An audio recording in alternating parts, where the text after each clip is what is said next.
In our continued quest to find these plants that are tough plants for a tough site in our landscape designs, we have another one we want to introduce today. We do. It's called Brunnera, and it's nice if you like hosta, but you have an issue with the deer eating them.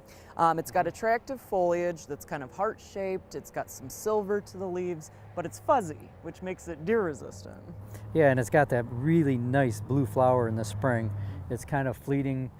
It's here, and then next thing you know, it's gone, and then the leaves really come out. Right, but what's stunning about this is the foliage. So all season long through summer and most of fall, you know, it's going to be kind of a bright spot in your shade garden because it's got that white to it. And this one happens to be called Jack Frost is the name of it, which is very appropriate with the frostiness in the top of the leaf.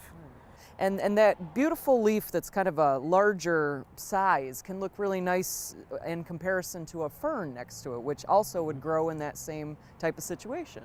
Yes, and we've thrown in this little gathering a couple of varieties of heuchera, which again contrast very nicely and work very well in those same situations. Right. So if you've got a shade garden that's dark, you know, these can be a way to brighten that area up.